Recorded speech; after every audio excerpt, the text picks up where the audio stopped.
Bonjour, mon nom est Gérald Godette, je suis poète, essayiste, intervieweur littéraire et je fais partie de la revue littéraire Les Écrits, une revue fondée en 1954. Si je m'adresse à vous aujourd'hui, c'est d'ailleurs à ce titre-là, puisque comme vous, comme la revue, nous avons besoin de prendre l'air. Nous avons besoin de sortir de nos univers un peu restreints par les temps qui courent. Évidemment, nous savons que la littérature, que les mots des différents et différentes auteurs que nous côtoyons, que nous lisons, peuvent nous aider à sortir un peu de cet espace un peu réduit que notre carré de sable, ni plus ni moins, que nous avons habité et que nous sommes forcés d'habiter par les temps qui courent. Si je vous disais que l'auteur avec laquelle je vais m'entretenir aujourd'hui et que je veux vous présenter, c'est Nicole Brassard, vous diriez que je suis complètement de ce côté-là des choses. Parce que Nicole Brassard, c'est une poète de la lumière. Elle est prête, bien sûr, elle aussi, à examiner la part d'ombre qu'il y a dans le monde, qu'il y a en nous et qu'il y a dans l'univers que nous fréquentons. Mais de l'autre côté, elle est une auteure tournée vers l'horizon, une auteure qui voit large, une auteure qui pose des questions et qui est là pour que nous puissions, évidemment, nourrir nos désirs d'irréel en nous. Nicole Brassard, c'est une auteure marquante de la littérature québécoise et de la littérature du monde. Elle a publié son premier livre en 1968 et depuis ce temps-là, elle a cessé de nourrir et de stimuler des auteurs de toutes les générations. Elle a été marquante pour la littérature des femmes et elle a été marquante aussi pour cette littérature qui, à un moment donné, voulait, par des formes neuves, plus risquées, changer le regard qu'on pouvait avoir sur les choses et qui pensait que les livres, que les formes nouvelles pouvaient justement nous y conduire. En poésie, elle a fait paraître Vertige de l'avant-scène, entre autres, mais aussi Langues obscures et Le temps qui installe les miroirs. En roman, elle a fait paraître Picture Theory, notamment, et Le désert mauve. En essai, elle est l'auteur de La lettre aérienne et de ce magnifique livre qui s'appelle Et me voici soudain en train de refaire le monde. Et me voici soudain en train de refaire le monde. Quel beau titre, et quel beau titre qui résume à lui seul tout ce que l'on perçoit quand on lit Nicole Brassard. Alors, bonne écoute. Alors, Nicole, en te lisant, avec ce texte qui fait résonner une toile de Velázquez, on se dit que l'écrivain, l'écrivaine que tu es, se comporte toujours en écrivaine quand elle va au théâtre, dans un musée, au cinéma ou tourne la page d'un livre. Tu restes vivante devant ce qui se présente à toi et ça vibre tout le temps quand on est écrivain, quand on est écrivaine. Oui, il y a cet accueil que nous faisons des œuvres lorsqu'on est au musée ou au théâtre, mais j'avoue que ce texte se situe dans un grand ensemble qui est euh, l'ailleurs, un déplacement géographique qui est de m'amener à Madrid, à la Casa de Velázquez, tout près du Prado. Et donc, il se constitue une densité émotionnelle peu à peu. Je savais que j'allais être là pour quelques jours. On m'offrait une résidence de quelques jours dans un lieu magistral d'une très grande beauté. Donc, ça jouait à tous les niveaux. Ça jouait au niveau référentiel culturel, de l'art, de la langue, de la bibliothèque de la Casa, qui est une merveilleuse bibliothèque, et ça jouait au niveau de la beauté des arbres, de tous les arbres et des couchers de soleil. Donc, il y avait une entité qui permettait d'être une présence intégrale dans un lieu en toute liberté. Et je dis souvent que je rêve de pouvoir écrire pendant 2 jours, 3 jours, et 3 nuits, sans arrêt, sans interruption. Bah, disons que bien sûr, je dormais, mais j'étais entièrement captée par l'acte d'écriture et son déploiement, en fait, que je pouvais sentir et dans mes pensées et presque dans mon corps aussi, parce qu'il range de côté les activités dormir, se laver, manger, et cetera. Donc, il y avait une totalité qui s'installait dans la possibilité d'écrire, à l'époque, on pouvait dire un long poème d'une dizaine de pages, tout simplement. Et il se constituait de chaque côté, il se constituait des personnages. Bien sûr, il y avait Velázquez, mais il y avait la Vénus au miroir, et il va y avoir tout un ensemble de personnages qui vont surgir très brièvement, mais qui vont être des éléments qui vont me stimuler inévitablement parce que parfois ils s'accompagnent de questions philosophiques essentielles. Oui, évidemment, tu viens de le dire, tu es une femme du présent. Tu l'as toujours dit, tu as toujours dit que tu es une femme du présent, mais quand même, ce texte, tu l'appelles Archive 1. Donc, la poète du présent, la femme du présent, se fait tout à coup archiviste. Donc, elle documente. Donc, elle s'intéresse aux fouilles, évidemment, qui appartiennent aux musées, aux bibliothèques, etc. Mais cette première archive-là, ça s'appelle Velázquez et ça concerne d'abord et avant tout la toile de Velázquez, Vénus au miroir. Alors, de quelle manière la poète qui est femme du présent devient-elle une archiviste? De quelle manière une poète est-elle aussi archiviste? Parce qu'il arrive un moment dans la vie où on veut connaître, et même si j'écrivais un texte tout simplement sur moi, devant le petit parc devant la maison, il arrive un moment où on veut s'approcher un peu plus près de l'être, mais de l'être, aussi en société, et on veut comprendre des images, des stimulations qui sont là, et j'aimais le mot «archive» parce que je crois qu'il m'en faudra quelques-unes pour écrire un possible texte dans le futur. Et l'archive nous rapproche aussi peut-être, de la description, et grâce à la description, on peut passer à la narration, et en ce moment, c'est quelque chose, qui risque de m'intéresser beaucoup. Et tu es dans cette archive, dans cette œuvre-là, tu abordes ni plus ni moins l'autoportrait. Tu vas plus loin parce que la femme du présent reçoit ces archives-là en contemporaine et tu vois des effets de miroir parce que c'est la Vénus au miroir, mais en même temps, tu abordes l'autoportrait. Tu fais du poème un autoportrait parce que, mais on sait que le miroir n'est pas très présent dans ton œuvre, même si tu as un livre qui porte ce titre-là. Mais d'un autre côté, de quelle manière peux-tu oser l'autoportrait? De quelle manière l'autoportrait est-il pensable pour toi qui a toujours aimé la distance et qui a toujours fait œuvre de chair, si on veut, mais de réflexion et de distanciation en même temps que de résonance. Alors, de quelle manière l'autoportrait est-il possible dans un contexte semblable? Ben, c'est que moi, je n'ai pas vu, l'intention de l'autoportrait en tant que tel. Il y avait ce portrait, cette peinture de Vénus, et les circonstances qui feront que malheureusement il y arrivera quelque chose de violent à cette peinture. Il y avait le portrait de Velázquez, il y a Velázquez et il y a les portraits, parce que Velázquez, fondamentalement, ce qu'il fait, c'est qu'il peint les autres.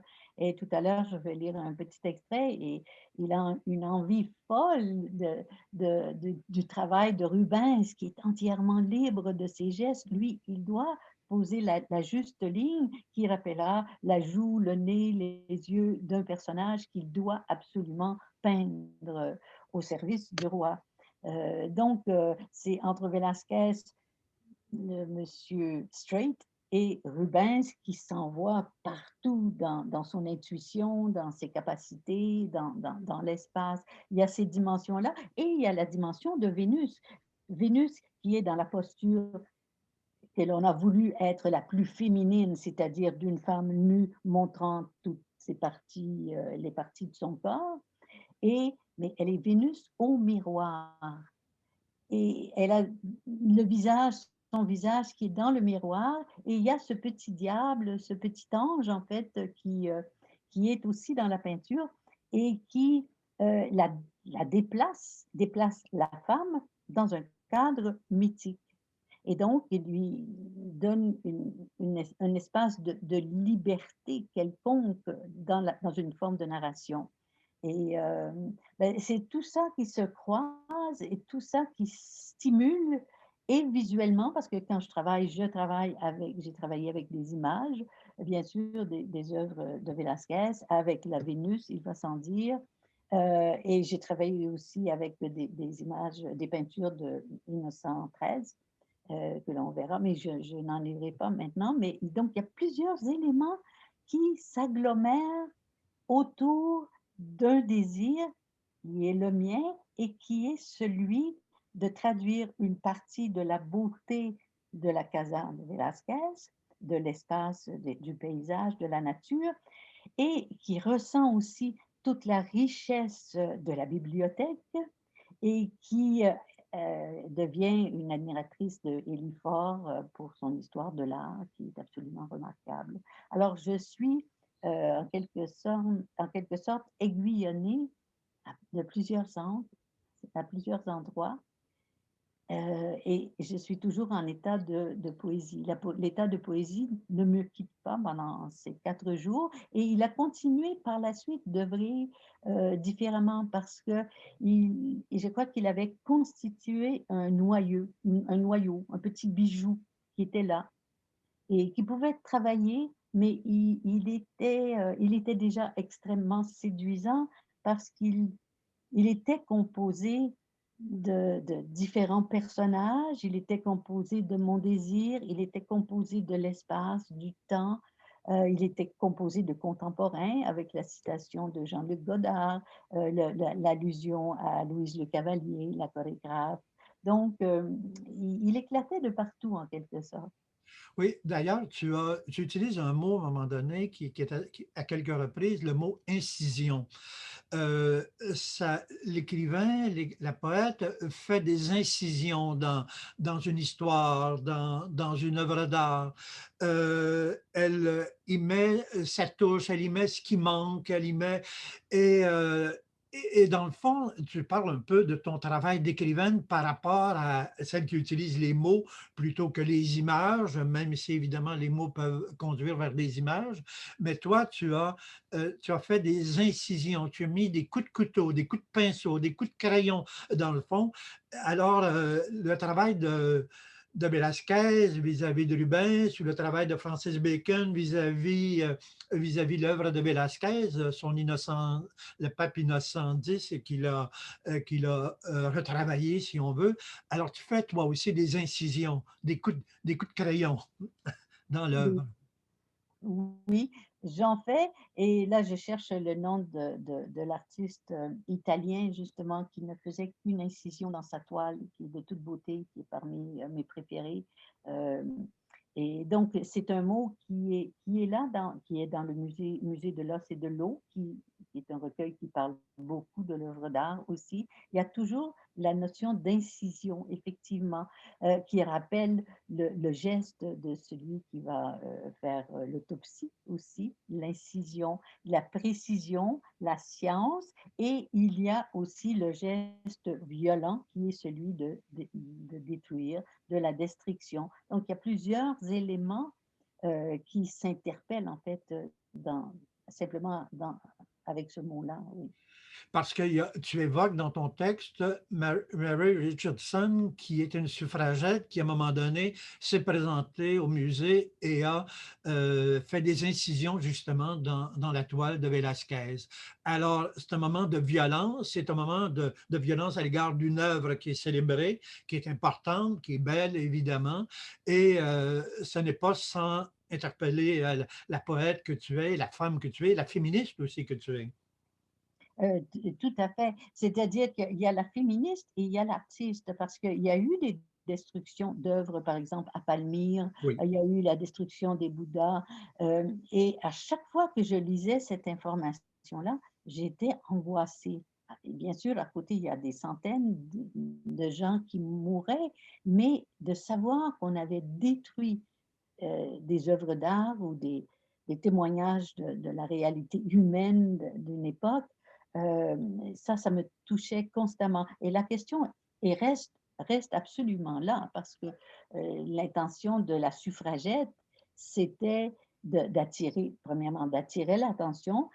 Donc, elle se trouvait à détruire symboliquement une femme, à détruire symboliquement l'artiste qui avait créé cette femme-là, à détruire via la mythologie une partie de ce qui a été, comment dirais-je, la pensée, que ce soit la mythologie ou les religions. Donc, il y a une destruction assez globale.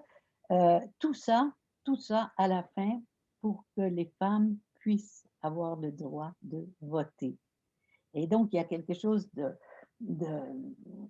d'excessif, de dangereux, mais la question est posée et je pense que malheureusement, nous devons vivre avec cette question-là parce que souvent, on a vu les êtres détruire ce qu'il y avait de plus beau autour d'eux, en eux et chez les gens et avec les objets aussi. Mais la question reste, oui, philosophiquement, elle accompagne aussi le texte. J'aurais d'autres questions, mais écoute, ce serait intéressant de t'entendre lire une partie de ce texte-là, évidemment, puisque tu nous as donné le goût, moi je l'ai lu évidemment plusieurs fois, alors tu pourrais nous lire ce texte-là? Oui, ben, Une partie. j'ai fait un petit montage parce que Oui. je voulais garder aussi, mais donc voilà. Alors, Velázquez est debout. À côté de lui, les enfants sont des formes. Derrière eux, Nieto pose dans la lumière. Un tableau est un ensemble. La chair n'est pas obligatoire. Comment se mettre en scène, tromper, ne pas tromper, principe de réalité ou devoir d'imagination? Aucun sanglot peut faire des sanglots. La question surgit sans cri. Elle se veut intention, une incision dans le calendrier. Époque, être le basculement, la chose invisible en nous qui nettoie le réel. Les nerfs, la folie dans les os, l'ouverture de la bouche, je regarde les tableaux, la collision entre jadis et encore l'humanité. Partout sur l'étoile, nid et nœud de sens. L'effort que nous faisons avec nos coudes pour nous relever entre les plis doux, les creux, les zones du soie tendre. J'observe les pétales, leur chute et l'angoisse libre, l'abîme qui convient. Velázquez choisit le nom de sa mère. Il aime les miroirs, les visages, les nains, les bouffons, les enfants, les mouvements que font les robes, leurs bons de couleur. À la terrasse de la Casa de Velázquez, je respire bien, mais aussi je tombe en état de vide et de silence. Le chant en boucle des jets de la fontaine fait un murmure de petite mer. Aucune épreuve en perspective, aucun monstre. Le désir est flou, sans objet. Il coule comme l'encre, un corps d'aube, une phrase filée. Plusieurs fois, je ne trouve pas les mots. Je ne prétends pas être en état de tourment.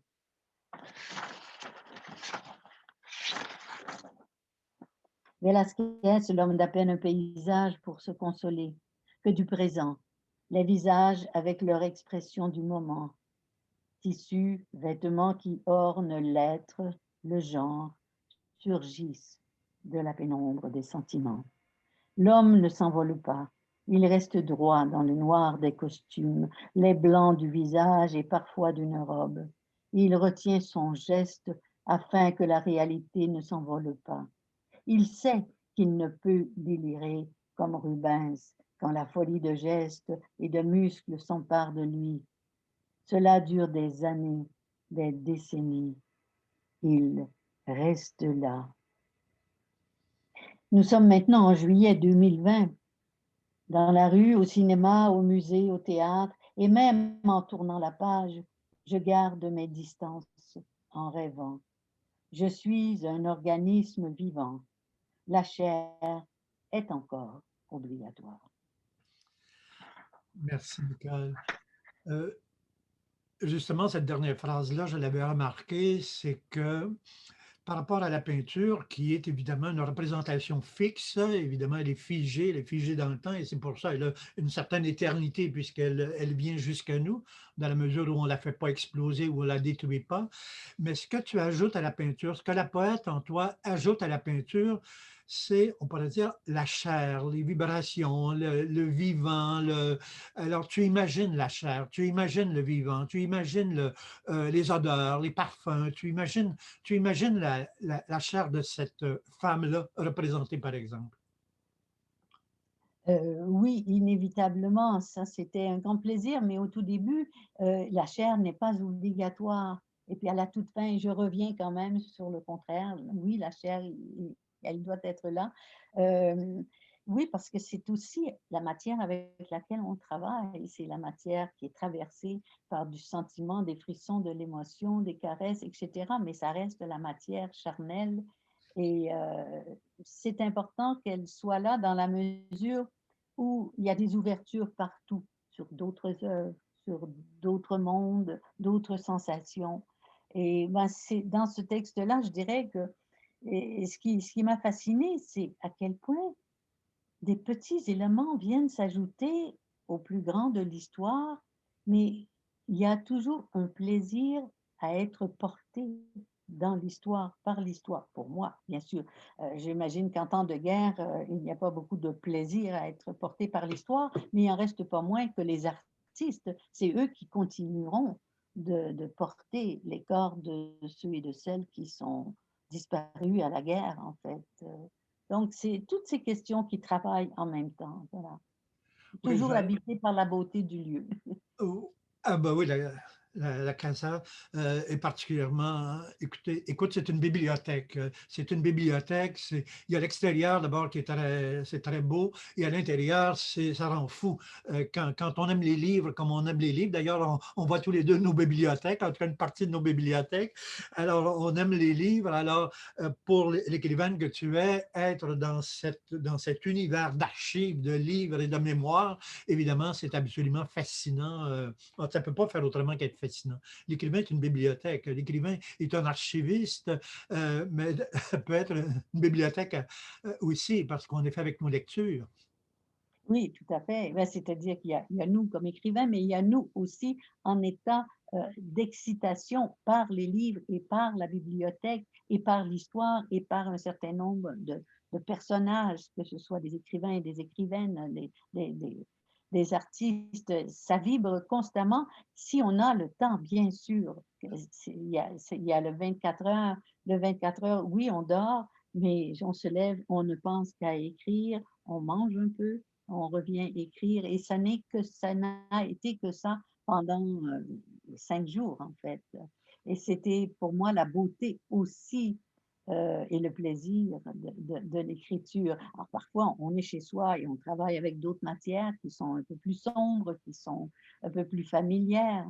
Et ici, ce n'était que, euh, oui, il y avait certains aspects du texte qui étaient plus familiers, mais comme il rencontrait un autre univers très différent aussi, celui de Velázquez et celui de la suffragette radicale, et le monde prenait une autre dimension. Et par la suite, je vais convoquer aussi dans cette chaise de 1910, mais bon, il y aura lui, il y a Bacon et il y a le jeune poète québécois aussi qui s'est fait photographier sur une chaise rappelant celle-là. et puis moi-même sur une chaise aussi par la suite, rappelant avant de partir pour Madrid. Alors c'est un potentiel romanesque qui est venu s'étendre en une dizaine de pages, je pourrais dire.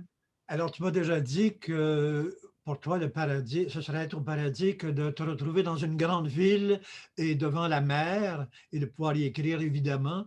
Ben là, finalement, même si à Madrid et près du Prado, dans la Casa de Velázquez, on n'est pas tout à fait devant la mer, on est quand même devant l'immensité. Tu gardes ce désir d'horizon, ce désir dans le fond, jubilatoire, dans le fond, qui est d'apprendre, découvrir et d'aller vers ce qui est encore à découvrir. Absolument. Et ce qui est à découvrir et ce qui fait du bien aussi, parce que j'avais comme horizon, j'avais le coucher de soleil, j'avais la montagne, j'avais le parc. J'étais comblée hein, en termes d'horizon aussi lorsque j'écrivais. Ouais. Alors écoute, je pense qu'il faut terminer ici. Nicole, je t'ai interrogé bien des fois au cours des années. Euh, Je pense qu'on pourrait continuer encore beaucoup. On a encore beaucoup à se raconter. On a beaucoup encore, j'ai beaucoup à te questionner. Ça sera un plaisir de continuer la conversation. Merci en tout cas pour ce moment de poésie que tu nous as offert. C'est tout à fait précieux et évidemment dans ce temps où on est un petit peu confiné, évidemment, on est encore assez confiné même. Évidemment, s'offrir ce moment de poésie-là, ben, ça nous déconfine. Dans le fond, ça ouvre l'horizon, bien Oui, sûr. oui. Ben, écoute, merci, un grand merci pour cet entretien et puis bon succès là au prochain numéro des écrits qui est à Oui. paraître d'ici peu. Oui. Oui. Alors, je vous rappelle que mon nom, c'est Gérald Godette, que je fais partie du comité de rédaction de la revue Les Écrits, une revue littéraire, et que nous amorçons avec Nicole Brassard une série de rencontres où nous voulons faire connaître la revue et évidemment donner le goût de lire les textes qui s'y trouvent et entre autres, évidemment, de lire les textes de Nicole Brassard. Puis aller vers les livres, bien entendu. Je vous dis en passant que dans ce numéro 160, qui est chez votre meilleur libraire, comme on dit, selon la formule consacrée, alors allez voir votre libraire, demandez-lui, parce que les revues, on les retrouve pas facilement, mais quand même. Alors, vous pourrez retrouver aussi David Goudreau, Joël Pourbet, Evelyne de la Chenelière, Michel-Marc Bouchard, Emmanuel Schwartz, Pierre Neveu, Francis Théoret, Nicolas Lévesque, Charles Sagalan, Daniel Fournier et beaucoup d'autres. Alors, je pense que c'est un numéro que nous avons préparé avec cœur, avec soin, et que vous aurez beaucoup de belles ouvertures, de beaucoup de belles entrées, de beaucoup de très beaux moments de lecture, de passion et d'horizon. Alors, merci Nicole, Merci merci. Et infiniment. je vous souhaite bonne lecture et à très bientôt. À très bientôt. Merci. Au revoir.